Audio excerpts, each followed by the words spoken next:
Hello everyone, welcome or welcome back to my channel. It's Dr. Pratisha Saurabh Pandey. Hope you guys are doing well and studying safe at home. So today's before starting today's topic, please do consider like, share and subscribe my channel so that you can just get my videos regularly. Press the bell icon ताकि आपको notification भी मिल जाए. And now we'll start with the topic. So आज का topic है blood supply of a long bone. सबसे पहली बात यह है कि जो बोन है it's an living tissue. Bone क्या है?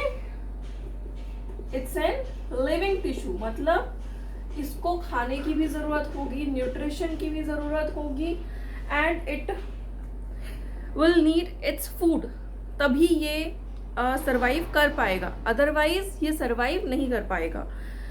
आपके किसी भी लिविंग टिश्यू को बॉडी के अंदर फ्लूइड कहाँ से मिलता है, उसका न्यूट्रिशन कहाँ से मिलता है? It supplies by blood. So blood हमारी बॉडी को न्यूट्रिशन सप्लाई करता है. जितना भी न्यूट्रिटिव मटेरियल है, आपकी जितनी भी न्यूट्रिटिव नीड्स हैं, वो सारा का सारा आपका ब्लड सप्लाई करता है. सो इसी तरीके से बोन्स को भी ब्लड सप्लाई की जरूरत पड़ती है. अभी उसके साथ साथ बोन क्या है, बहुत सारी आर्टरीज से अपना न्यूट्रिशन, अपना ब्लड सप्लाई लेता है. बट उसमें मेजर आर्टरी कौन सी है? Nutrient artery. मेजर आर्टरी कौन सी है? न्यूट्रिएंट. अभी यहाँ पे क्या होता है, जो ये न्यूट्रिएंट आर्टरी है, ये बोन के अंदर nutrient canal and nutrient foramen के थ्रू एंटर करती है और ब्लड को बोन को सप्लाई करती है. सो बेसिकली एक रूल है ग्रोइंग बोन का, जितना ज्यादा बोन फॉर्म होती जाएगी उतना और ग्रोइंग एंड की तरफ जाएगी. मैंने आपको पिछले लेक्चर में बताया था कि बोन यहाँ डाइफाइसिस से स्टार्ट होके एंड्स की तरफ बढ़ती है ग्रो होते हुए, तभी एपिफाइजियल कार्टिलेज वहां से डिसअपियर हो जाता है और एक बोन का हिस्सा बन जाता है.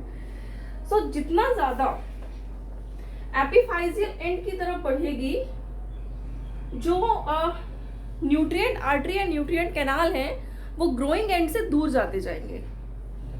ठीक है. सो बेसिकली क्या है, जहां पे बोन जिस तरफ ज्यादा बढ़ रही है, nutrient canal and nutrient foramen उस आर्टरी उससे थोड़ा दूर जाती जाएगी. सो अभी आते हैं हम बेसिक ब्लड सप्लाई किसकी है.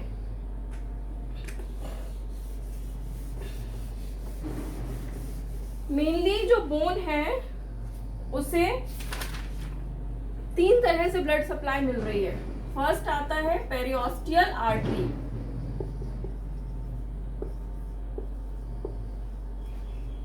सो पेरियोस्टियल आर्टरी में क्या होता है, बेसिकली ये शाफ्ट को सप्लाई कर रही है.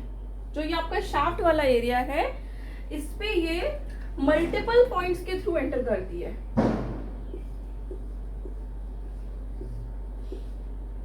मतलब डिफरेंट डिफरेंट लेवल पे ये शाफ्ट के अंदर एंटर करेगी और वहां पे जाके ये बोन को सप्लाई करेगी. सो ये कौन सी हो गई आपकी? Periosteal artery. अभी पेरियोस्टियल आर्टरी किसको सप्लाई कर रही है? मेनली कॉम्पैक्ट बोन को.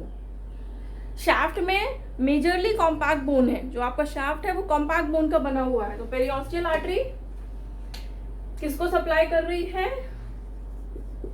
कॉम्पैक्ट बोन को. कहां पे? शाफ्ट के एरिया में. सो this was all about periosteal artery. अभी नेक्स्ट आता है न्यूट्रिएंट आर्टरी.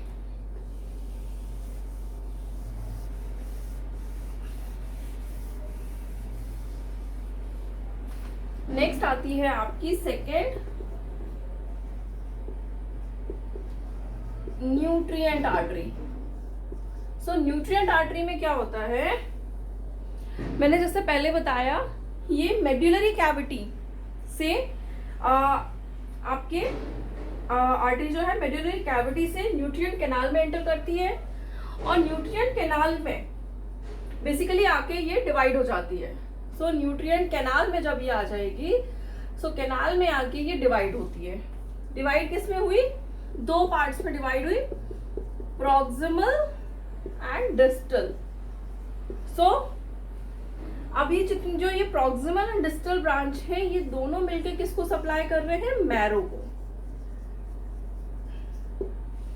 मैरो वाला area, compact bone and metaphyseal area, compact bone and metaphyseal area. आपको कल का अगर डायग्राम याद हो तो मेटाफाइसिस कहाँ था? आपके डाइफाइसिस और एपिफाइसिस के बीच में था। ठीक है, सो दूसरे कलर से बनाती हूं मैं। यहां पर आपका मेटाफाइसिस आ रहा था, ये दो जगहों पर। सो बेसिकली आपकी न्यूट्रिएंट आर्टरी किसको किसको सप्लाई कर रही है? मेडुलरी कैविटी में मैरो को, ये जो बोन मैरो सेंटर में है उसको, आपकी मेटाफाइजियल एरिया को, एंड उसके साथ साथ आपकी कॉम्पैक्ट बोन को, जिसको साथ में आपकी पेरियोस्टियल आर्टरी भी सप्लाई कर रही थी। सो न्यूट्रिएंट आर्टरी ये पूरे हिस्से को सप्लाई कर रही है। अभी आता है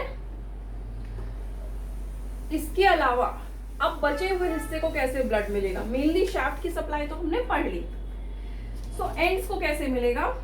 तो एंड्स में क्या होता है? बेसिकली जो सराउंडिंग छोटी छोटी आर्टरीज होती हैं वो एनाटमॉस करती हैं। एनाटमॉसिस का मतलब होता है रिस के कोई फूड किसी एक जगह पर इकट्ठा होना या उस जगह को सप्लाई करना। सो बेसिकली क्या होता है, जो सराउंडिंग आर्टरी की ब्रांचेस होती हैं वो क्या करती हैं? स्मॉल ट्विग्स बनाती हैं, मतलब छोटी छोटी टहनियां बना रही हैं वो। अभी ये जो स्मॉल ट्विग्स होती हैं ये क्या करती हैं? ये और फर्दर डिवाइड हो जाती है। तो ये कैसे डिवाइड हुई? Epiphyseal twig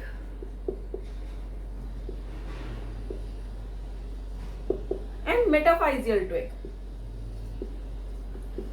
I keep on saying, आप लोग नोट्स बनाया करो, नोट्स रेगुलरली प्रिपेयर किया करो, बिकॉज नोट्स के साथ में पढ़ना बहुत आसान हो जाता है। मैंने जो अभी आपको पढ़ाया है, अगर आप इसके नोट्स बनाकर रख लेंगे अपने पास में, सो ट्रस्ट मी, जब भी आपको उसको पढ़ने की दोबारा से ज़रूरत होगी, आपको कुछ नहीं करना है।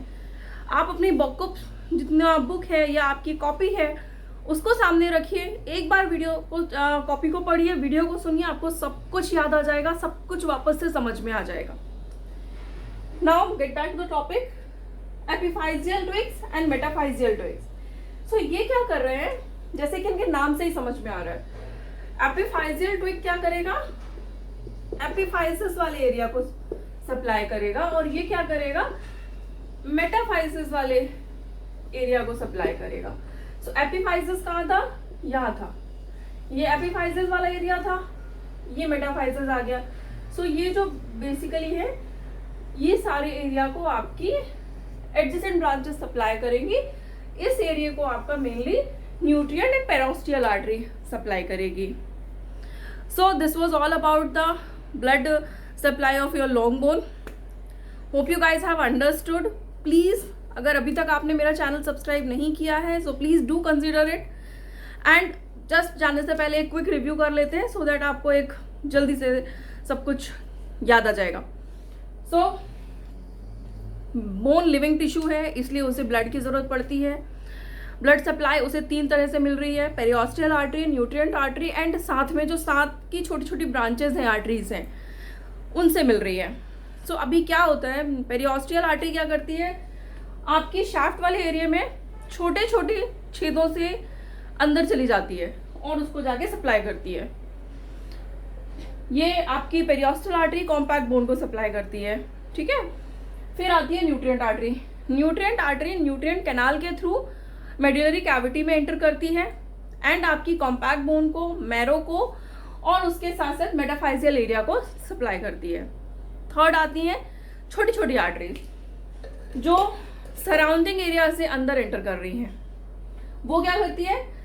छोटी छोटी टहनियों में बढ़ती जाती है, एक के बाद दूसरा, 2 से 4, इस तरीके से वो डिवाइड होते चले जाएंगे। तो क्या होगा, जो स्मॉल ट्विग्स हैं वो लेटर ऑन अपने कंसर्न एरिया में डिवाइड हो जाएंगे, मेटाफाइजियल एंड एपिफाइजियल। और जैसा उनके नाम से पता चल रहा है, मेटाफाइजियल एरिया को मेटाफाइजियल ट्विग सप्लाई करेंगे एंड एपिफाइजियल एरिया को एपिफाइजियल ट्विग सप्लाई करेंगे। सो होप आपको अब तक समझ में आ गया है कि कैसे ब्लड सप्लाई हो रही है बोन के अंदर और कौन से एरिया को कौन सी आर्टरी सप्लाई कर रही है। सो प्लीज़ अच्छे से पढ़ो, रिवाइज करो, जो भी बोल रही हूँ उसके नोट्स बनाओ एंड उसके पहले मेरे चैनल को सब्सक्राइब कर लो। Thank you so much, have a good day, stay safe at home, bye.